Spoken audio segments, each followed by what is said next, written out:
It's the last week of January of 2022 already.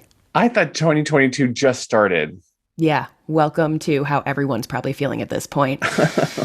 That's right. So, to prepare, let's dive into what the hidden kind of meaning of the year 2022 could mean for all of you. Light from Lantern presents Knit a Spell. I'm Magical Maker Katie Rempe. And I'm the maker of magic, James Devine. Join us as we stitch together the symbiotic relationship between crafting And the craft.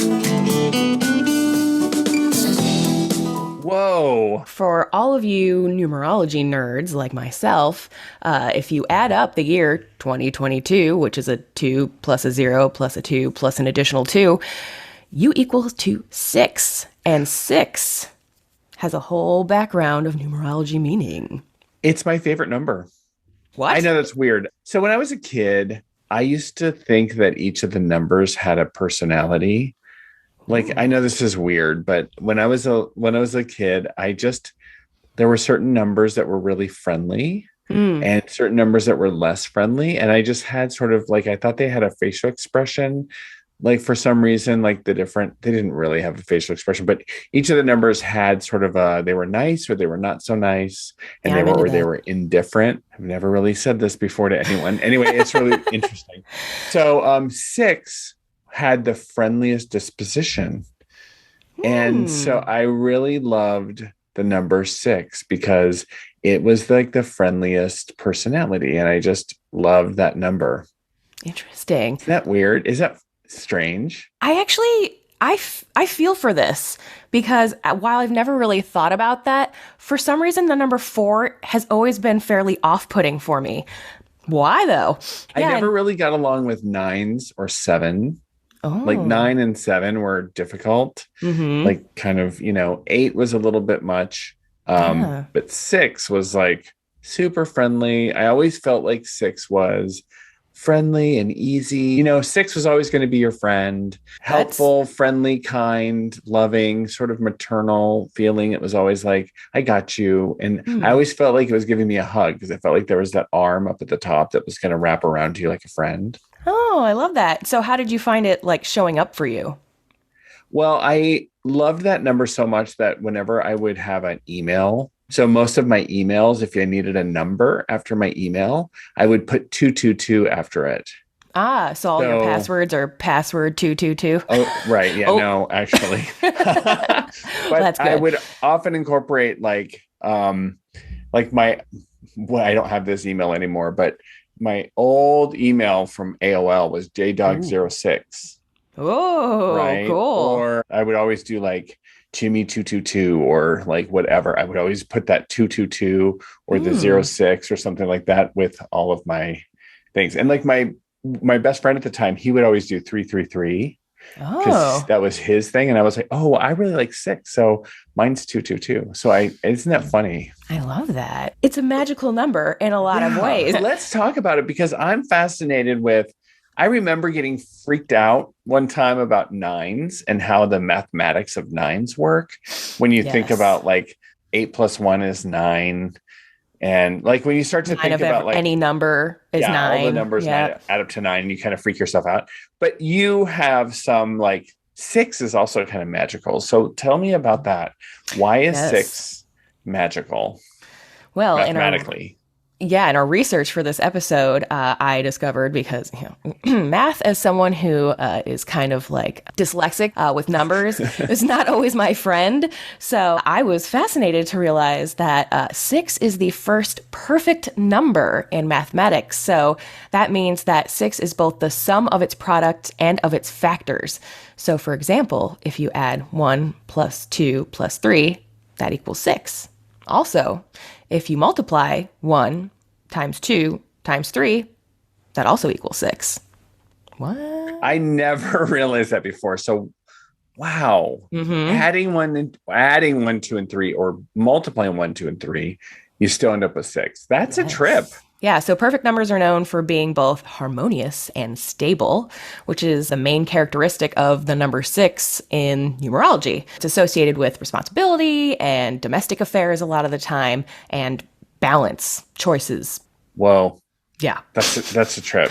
So, you and I are both into tarot and whatnot. For sure. Yeah. So the number 6 is in the major arcana, the Lovers, which again is all associated with choices and balance and domestic affairs and that sort of thing. The Lovers is also, it's choices and all those things, head versus heart. Are you making a choice about love or magical concerns? A lot of people think of the Lovers card as like literally like love. Right. I really do read it as choices, right?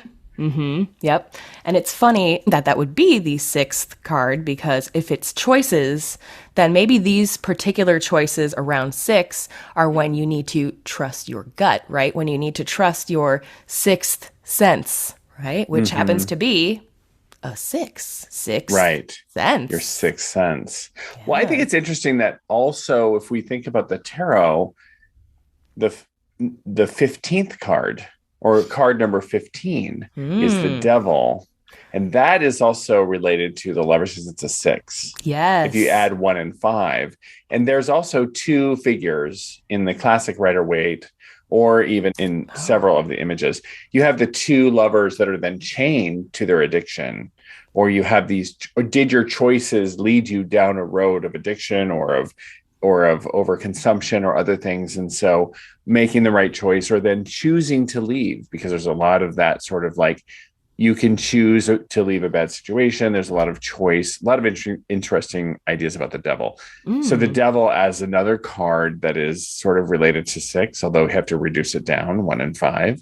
So I think there's interesting things about that too in the cards. Even when you think about all the pips in the tarot card that are 6s, they're like, the 5 is always sort of like in the middle of the 1 to 10 in the pips, and you're 1 past the middle. So you're often, you see those, the 6 of Pentacles, the 6 of Swords, the 6 of, Cups, the 6 of Wands. They're all in this place of like, okay, I'm past the midpoint. I'm 1 step past the midpoint.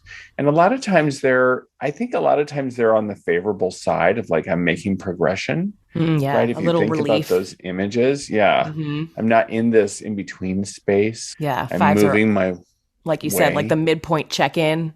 Which can sometimes be a little bit tough. Like the 5 of Cups is like, and then the 6 of Cups is like, okay, I'm making my way towards, where I want to go. So it's fascinating to think about. As a kid, I think about the 6 being about like your friend or maternal, or sort of this very loving sort of thing. But did you find some of that with what the meaning of 6 is numerologically?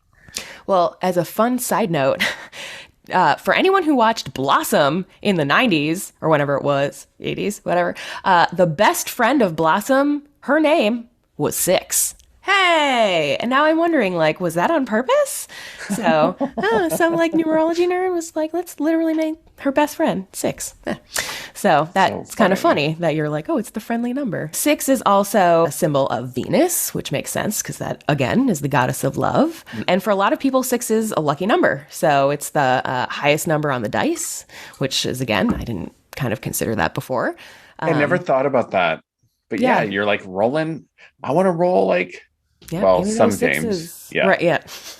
Depends. Good point. I think a lot of those games use 3 sets of dice, which is interesting. Again, like the 3 and the 6 whole multiple thing. And then just in nature, I mean, which is, of course, one of the most magical elements out there. 6 is very prevalent. Oh, yeah. I think about 6 in a lot of ways in nature. I mean, we think of sacred geometry. I think of the hexagram, which is, we might see it as the Star of David. People think about it, but it's a triangle, an equilateral triangle, an equal, size triangle pointing down and one pointing up, layered on top of each other. There's different magical symbols with that, but the most common one we see is the hexagram. That as a magical symbol is a really important symbol in magic. And it's used in magic in a lot of ways to symbolize, along with the pentagram, with the 5-pointed star, the hexagram is used a lot of times in magic, the pentagram is often symbolizing the body, and the hexagram a lot of times symbolizes like space or the universe or sort of your place in Male and magic. Other things. female. Yeah, Yep. Like a lots of things like balance. that. Yep. Yep. And you see the elements in there, because when you overlap them, you have then the symbols of the elements, which are often the triangle with a line through them, and those can be put together as like the 4 elements. So it's a really cool, thing. But if you look at nature, I certainly am aware of carbon. We are carbon-based life forms. Carbon is one of, silica will also do this, but carbon bonds to itself and forms chains. And so it has atomic number 6. It happens to be the foundation of carbon-based life forms. So our life on Earth is based on carbon. And so it's just interesting that that's atomic number 6, and it is what creates life. The only thing that your brain can use for energy is glucose, and a glucose molecule is in the shape of a hexagon, a 6-sided hexagon. And when you break those hydrogen bonds between the carbon loop that creates a glucose molecule, that releases energy. That's what your body uses for energy, your brain. So anyway, that is breaking open a 6-sided honeycomb-shaped molecule, and that is exclusive. What our brain uses for energy exclusively. It's fascinating, that is like a basis of life and energy and thought.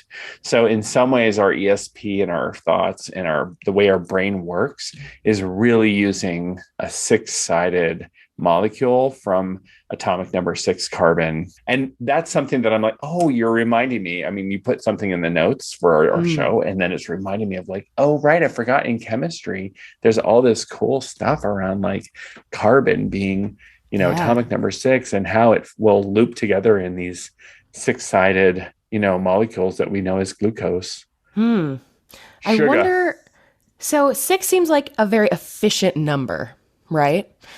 In that it kind of, the organization of that number is really perfect for, like you were telling me, like social settings. So elaborate a little bit more on that. That's a cool thing. Well, I just think about like, we see it like when stuff comes together like foam or bubbles or whatever, they'll end up sort of coming together like honeycomb. Yes. Like things will naturally honeycomb, like bees will build honeycomb in its 6-sided cells because it's super efficient to come together. Even flowers, like we'll see the 5-petal flowers, but we'll also have 6-petaled flowers sometimes. So you see a lot of that, but in group settings, and this is actually my husband did some research on social settings. So we lead a social group that meets regularly, or used to meet before the pandemic. One thing that we noticed, and he did some research on this, if you have a group and a casual setting, it's not a formal like talk. If it's a casual setting of people getting together and there's 5 people, you will basically have one conversation happening. So if it's 5 of us getting together for coffee or for dinner or for whatever, or a beer or whatever, it'll just be one conversation. Each person, like Katie will start talking and whatever, and we'll talk about whatever. And then Rob will say something, and then, whatever. And then Michael will say something and whatever. And then I'll say something, right? If it's like just us, it'll be one conversation at the dinner table. If it is more than 6 people, so if it's 7 people, there will be 2 conversations. So 6 is the limit typically. And I got to thinking about that after we talked about it, and my family is very social. There's a lot of us, and yeah, that absolutely happens. Even though we are all aware of it and hate when that happens, we want to be in like one conversation. It just naturally happens. Yeah, unless it's a toast, except for the toast or the or saying grace or something. And I remember when I went to dinner with you, and it was a group of 6. Yeah. And we basically kept one conversation going at the dinner table. Very interesting, right? Yeah. With that, why don't we take a quick little break, and when we come back, we can talk about how 6 is incorporated into magical making. Yes. Awesome. All right. We'll be right back. If you've ever been curious about getting a palm reading with my co-host James Devine, there's never been a better time than now. Not only does Jim offer empowering palm readings to help you tap into the hidden messages in your hands, he's also now offering Divine Hand Tarot readings for a limited time. Find out more about all of Jim's amazing offerings at thedivinehand.com and on his Instagram page where you'll find him as Divine Hand Jim. Hey Knit a Spell listeners, join me for my first ever knit along featuring my River Mitts pattern. This quick knit along is 1 week only and will run from January 29th to February 5th. Join myself and Heather from UU Yarns as we cast on together on the 29th at 9 a.m. Pacific time via Zoom. Keep up with this knit along by posting on Instagram using the hashtag RiverMittsKAL. Then on February 5th, join us again via Zoom for a bind off bash. Find out more about this event and how to purchase kits at lightfromlantern.com. And we're back. Okay, so all that magical sixes, the sixes are magic. Math is magical. Yes. Hashtag. I want to know about making. So I saw on your Instagram, are you all following Light from Lantern on Instagram? You are making little, what are they? They're little called bee thingies. So the followers of this particular pattern call them hexapuffs, and the pattern is the Beekeeper's Quilt by Tiny Owl Knits that has been around for probably like 10 plus years. So they're little bee Honeycombs. honeycombs. That's what Yay. I'm looking for. I should remember this cereal. Honeycombs big. Da, da, da. Okay. Honeycomb hideout.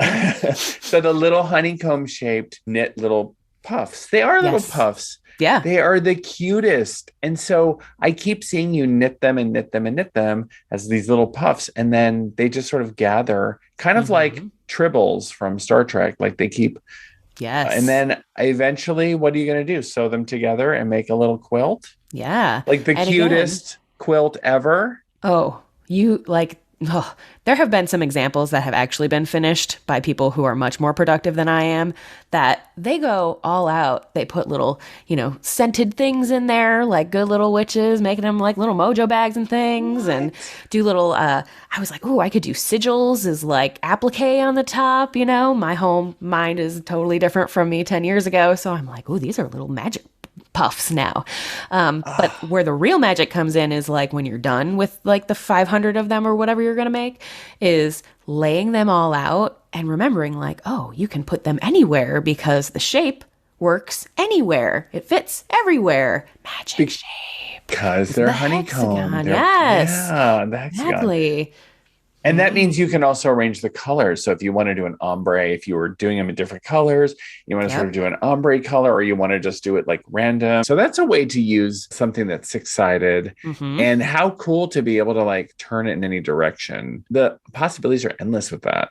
Yeah. And I mean, if you really wanted to get like extra about it, you could do like when you're sewing them all together, 6 stitches on each side, adds all of them up or something like that, Ooh. Okay, what else can you do to incorporate the number 6 in your making? So one of the most visually appealing options is if anybody's a quilter out there, and I know there's like ways that you could do this in knitting as well, having a 6-pointed star quilt is like just a stunning work of geometry. I highly recommend looking them up. If you're a quilter, like I said, you've probably already been there, done that, but they are just stunning. Yeah, I've seen the 8-pointed stars, or like those sort of like wind, like they have the stars that stick out like a windmill kind of thing. Yep. I've seen those on quilts. I don't know if I've seen a 6-pointed star quilt. No, do yourself I'm gonna a have favor. to Google that. Very Geometry pretty. made into art. That's cool. Yeah, quilting.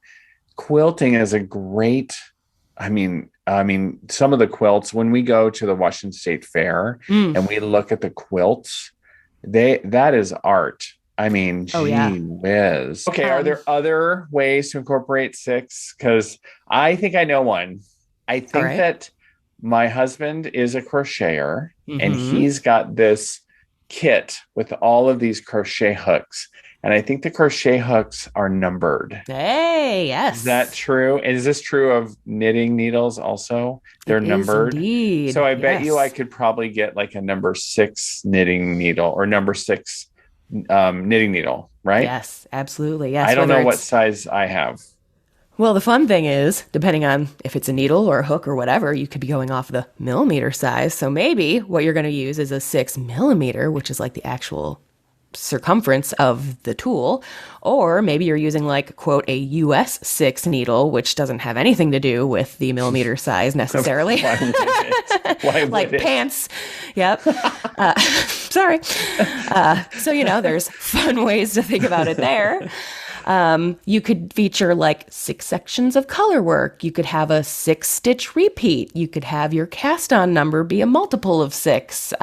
You could use 3 colors of one shade and 3 colors of another that kind of work into each other over 6 areas. And then cables, of course. You could do a 3 stitches crossing over this way, 3 stitches crossing over that way. Anyone who listened to our cables episode, Fisherman Knit, will appreciate that one. Yep. Oh, right. Yes.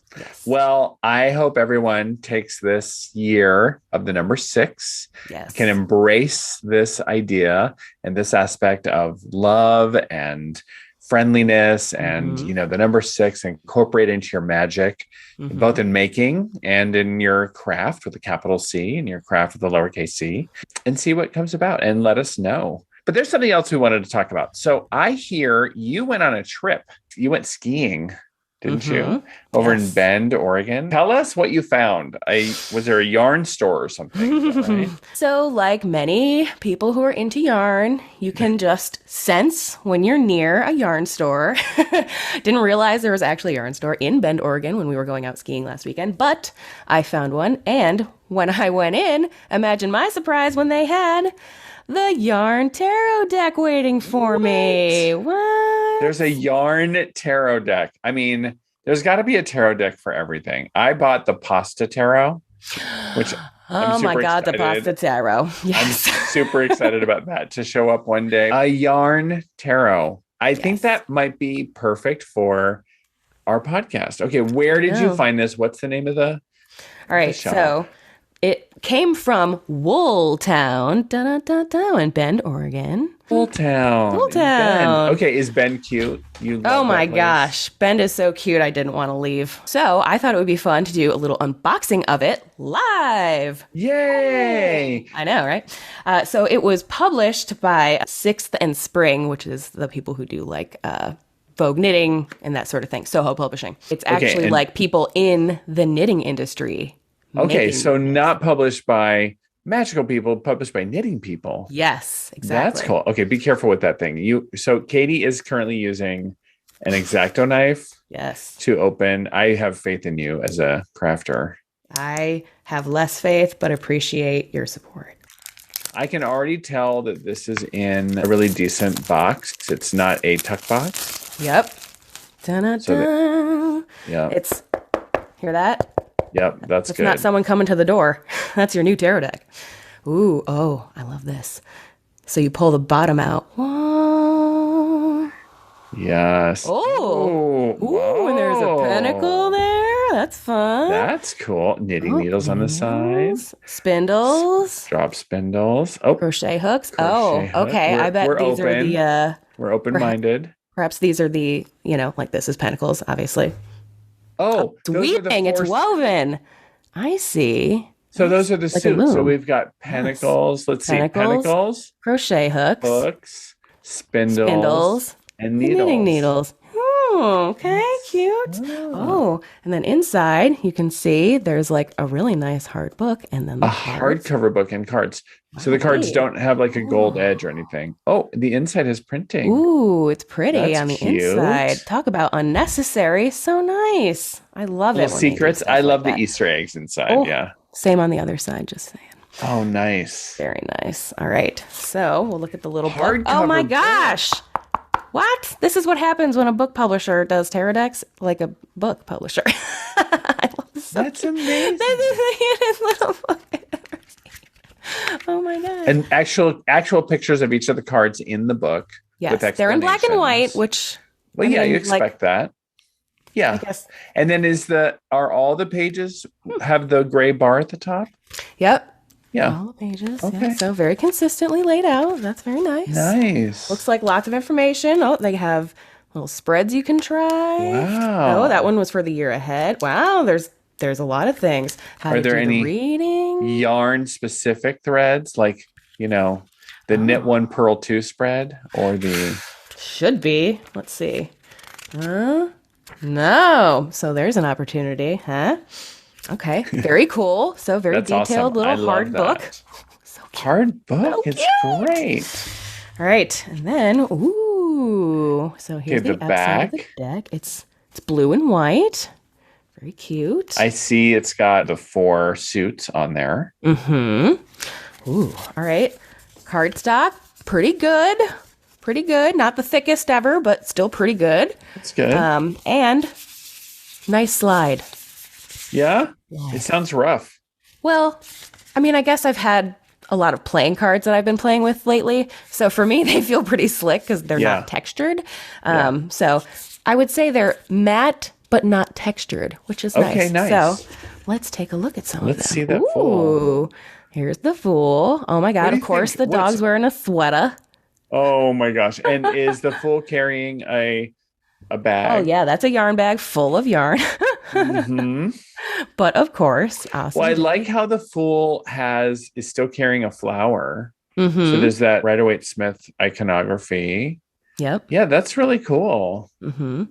Oh, fun side story before we keep going. So the illustrator here is Katie Ponder, which is interesting because this person's a Katie. The person I purchased the deck from, the owner of the yarn store, was also a Katie, and I'm a Katie. So there's 3 Katies That's coming together. amazing. Katie's. Anyway, all right, continuing. Ta-da. Ooh, check out this magician. That's great. Ooh, yep. It's Getting kind of to a work. Greek-looking profile of that human. Yeah. Ooh. All right. High Priestess. Ooh, this Empress is very fashionable. Emperor with the goats, obviously, real goats. Oh. I like how the skin tone of the Emperor is bringing some diversity in. That's excellent. Yeah, I agree. It's nice. Everyone's a lot more diverse in this. Hierophant. I won't do them Fabulous. all, but lovers, obviously. We had to do this Well, one we today. talked about that. Oh, that's a great card. Oh, wow. Excellent. Yeah, we'll walk through some of the ones that are your favorites. Obviously, the Hermit. Hello. Yeah, you got to look at the Hermit. Let's check that out. Oh, nice Ooh, Hermit. it's a yarn ball instead of the lantern. It is the lantern. Is the yarn ball. Is there a hexagram in the yarn ball? I don't see one, Okay. but that's okay. And I got to look for death because that's my other one, my other jam. Ta-da. Okay. Yeah, that's pretty classic. Yep. All right. Very classic death card. What about you? Anyone particular you like looking at? The tower. I like seeing the tower. Oh, The devil. El Diablo. See? Oh, Mhm. here's the devil. I like this one. Ah, they're just jumping Nice. ship. That's pretty awesome. Yeah. Yarn balls flying Mhm. everywhere. Let's see I like to see some of the court cards. So I want to see, Ooh, yeah. like, I love the Ten of Pentacles. I mean, the King of Pentacles. I love seeing the Ten of Cups. I love seeing the Ooh. aces. Ooh, here's a fun one. Ace of Swords. Okay, that's awesome. What's that Ten of Cups look like?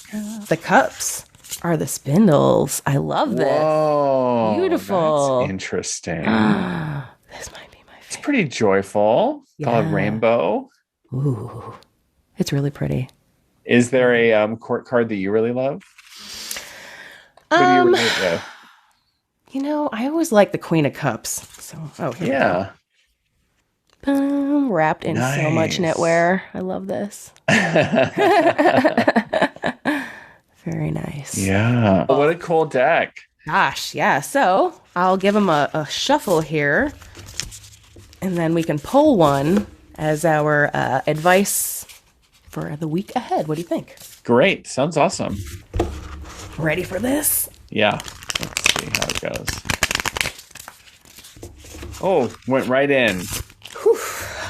That's always good. Good shuffling, even on the first one before they're all broken in. Now, I'm used to shuffling a lot of cards, like double decks for canasta, so. Yeah. Oh, canasta Ooh. players. They're good for shuffling. Nice. All right. Ooh, interesting. Devil. The devil. So, our 6 in disguise. Yeah, I really think of that. It's great that we got the 6 in disguise. So I immediately think of know your limits, hold your boundaries.